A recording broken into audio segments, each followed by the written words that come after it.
हमें है बुनियाद नौकरशाही की और हमें इग्नोर किया जा रहा है। परम सम्मानित मंच एवं दृढ़ इच्छा शक्ति के साथ राजस्थान के विभिन्न कोनों से पधारे हुए मेरे मंत्रालय कर्मचारी भाई बहनों, मैं बीकानेर से अमरचंद बेनीवाल आप सबको नमस्कार करता हूं। साथियों, जब भी हम किसी संघर्ष की ओर बढ़ते हैं तो जरूर परेशानी आती है। बिना संघर्ष के अगर कुछ मिल जाता तो फिर हमें संघर्ष और आंदोलन की आवश्यकता ही नहीं पड़ती। अपने इस आंदोलन की तुलना मैं अपने स्वतंत्रता आंदोलन और अपने गुलाम भारत और उसके बाद में आजादी की 3 घटनाओं से करना चाहूंगा। 1757 प्लासी का युद्ध, 1857 की क्रांति और 1947। साथियों, आप सबने पढ़ा भी होगा कि जब 1757 की प्लासी का युद्ध हो रहा था, उस युद्ध में जो लड़ाई लड़ रहे थे उससे कहीं अधिक लोग लड़ाई का परिणाम सुनने के लिए उत्सुक थे। साथियों, भारत के भाग्य का फैसला होने जा रहा था, लेकिन वहीं भारत के ही लोग मूक दर्शक बन करके उसका परिणाम देखने के लिए उत्सुक हुए बाहर खड़े थे। और ऐसा भी लिखा गया है कहीं कि अगर वो लोग एक एक पत्थर उठा के मारते तो हमें गुलाम होने की भी आवश्यकता नहीं पड़ती। ठीक ऐसी स्थिति मुझे लगता है हमारे आंदोलन की है।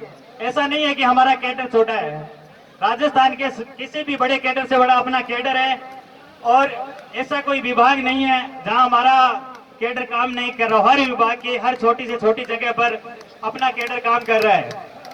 तो हमें उन इतिहास की घटनाओं से थोड़ी सीख लेनी चाहिए कि हमें मूक दर्शक नहीं बनना है। हमें इस यज्ञ में जितनी हो सके उतनी आहुति देनी है। अब देखो, सारे भाई साथी तो जयकुलर या सुनील जैसे नहीं हो सकते कि वो लगातार आ जाए, बैठ जाए और कर सके, लेकिन जितना अपने हिसाब से हो सके कम से कम उतनी आहुति तो देनी चाहिए। साथियों, दूसरी घटना थी 1857 की क्रांति।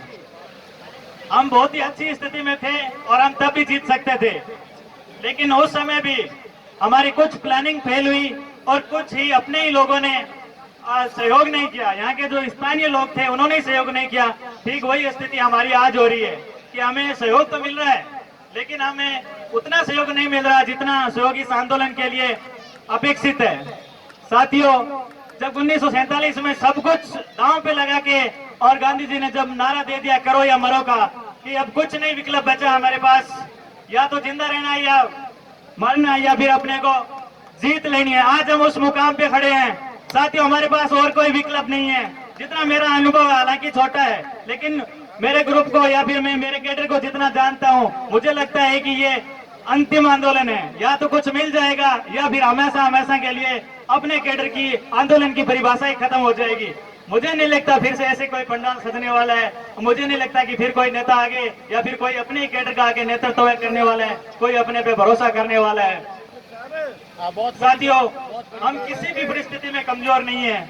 हम आगे बढ़ सकते हैं कि गिर को कर रहे कंथड़ा, गिर को कर रहे कंथड़ा, हिरण किशो की खाए, आंख चरे और पवन बके, घोड़ा सु आगो जाए, हुंकार भाई हिम्मत कर और अपने जज्बे के साथ संघर्ष करता रहे। सफलता एक न दिन अपने को मिलेगी। हम इतने पीछे नहीं रहे हैं कहीं पर भी कि हम सफलता लिए बिना यहाँ से निकल लें। हो सकता है कुछ कमजोरियां हैं, लेकिन कमजोरियों भी हमें ध्यान नहीं देना। हो सकता है कुछ लोग नेगेटिव मेंटलिटी के, हमें उन पर ध्यान नहीं देना है। हमें केवल गुणों को देखना है, हमें केवल संघर्षशील लोगों को देखना है और हमें केवल और केवल ये मान करके आगे बढ़ना है कि हमें हर हाल में मंजिल मिलेगी और उस ओर अपने को बढ़ना पड़ेगा। साथियों, मैं इतना ही कहूंगा और आप सब यहाँ पधारे, मुझे मौका मिला, इसके लिए मैं आप सबका बहुत बहुत धन्यवाद।